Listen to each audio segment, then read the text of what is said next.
And we're back with a final edition episode of our report cards for last season, 2022-23 season. We haven't mentioned it at all, hence we've only got 2 followers.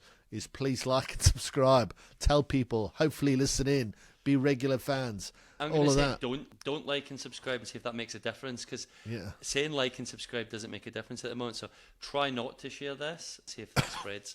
Our 2 fans, please don't tell anyone else about it. We're hoping to grow that way. I went onto that natural. website OnlyFans. Al natural. I went onto that website OnlyFans to try and get a few fans, but it's actually not what I thought it was. It's just loads of naked women. So I stayed on it for an hour. Exactly. We never got not any my fans. style, going on the internet looking at women. But school is in session, and we will. Our next naughty kid or team of the evening is Tottenham Hotspur, your dreaded rivals of North London. So just to cover off their season last year, they signed Rickarlson, 60 mil. Perisic, Romero in defence, won a World Cup and couldn't defend outside of that. Bentancur, Pedro Porro, Jade Spence, who I think was a big championship player, did nothing. And we can include Kulichevsky, who was actually on loan at the time, but they have signed him permanently this year.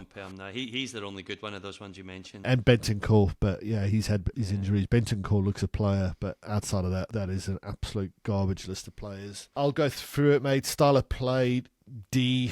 Yeah, again, I've done something on Instagram. If people want to go have a look at my Spursies done as Spurs is an understatement. To go from a Pochettino good footballing side to bringing in Mourinho and Conte, opposite styles of football, means you're spending a lot of money, a lot of ins and outs, and they've actually gone backwards since the days under Poch. So style of play is definitely a D. Son had an off season. Apparently he was injured. Kane really was the only shining light in what was a very poor team. Kulichevsky does look like a good player. The defence was absolutely awful. I think we discussed in one of the other episodes of them conceding 3 or 4 goals early doors under Stellini, and they were shocking. So new signings, definite F. Progression, F. Their best result was definitely against City. I think we discussed this off air, that City, I don't think have scored or won at their new stadium, so that's probably overwhelmingly their highlights of the season. And their worst result that 6-1 drubbing against Newcastle, being 3-0 down after 10 minutes.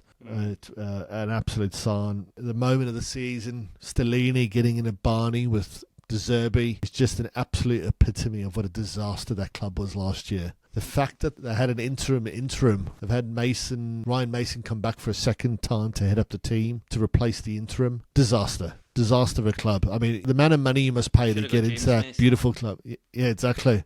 I dare say he would know more about football, which is some statement. But yeah, shocking, albeit. Here's us hoping that from an Aussie perspective, Big Ange can get them rocking next season. But over to you, mate.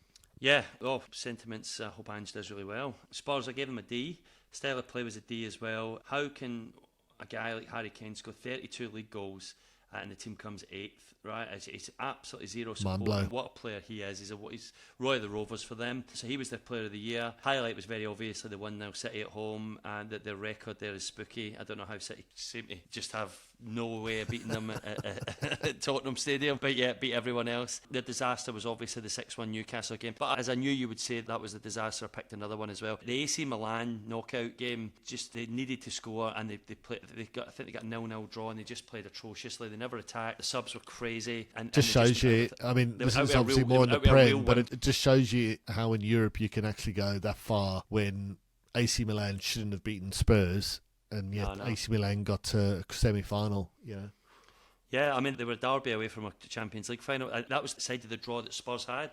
So Spurs would have had a Napoli into Milan to get to the final. They're the kind of chances you need to take. But like I said, they just weren't a good side this year. But that AC Milan one was another disaster because the way they played that game, needing a goal and not attacking. So yeah, very, very poor season. I think they'll be glad that they came 8th and not sneaked into Europe, because the last thing they needed when they're trying to rebuild and get up the league is a Thursday night Channel 5 match in the Europa League Conference. Going into the deepest, darkest parts of Eastern Europe. Honestly, I think Eastern Europe and having to play some dreaded team with Spurs do not need knives that, in but their socks. Aston Villa do. Aston Villa do need it though. Yeah, after years out of Europe, so it's worked out really well for just the way it's. Emery knows how to play against teams with knives in their socks. Where yeah, exactly. yeah.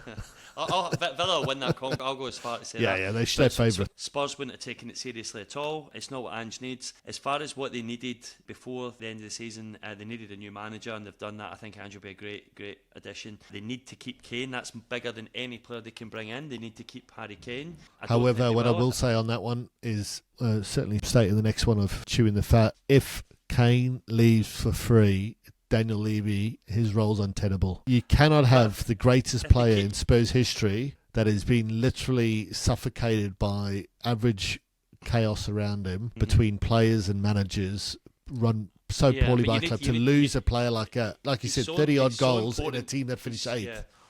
But he's so important, you need to run the risk of making sure that you keep him this year and you get him playing good football and bringing people around him so that he signs a contract extension. You might have to risk that, but they won't because it's Spurs. But I would say he's that important. You need to risk that and hope that he just loves next season and they start playing well and he goes, you know what, I'm going to stay and I'll sign a new contract. But yeah, that's the most important thing. They need to keep him, and they need 2 new centre-backs. I think that the defence is crap. They've just got rid of Davidson. Sanchez. I don't think he's gone. But how dare, honestly, how dare a team? I think he's been treated poorly. I mean, he came on when they were 2 or 3-0 down, and then they lost by 5, and all of a sudden it was his fault. Don't get me wrong. He's one of. They spend a lot of money. They're all poor, but he seems to get a lot of the finger pointing. And to accept... I mean, it's the same as Harry Maguire.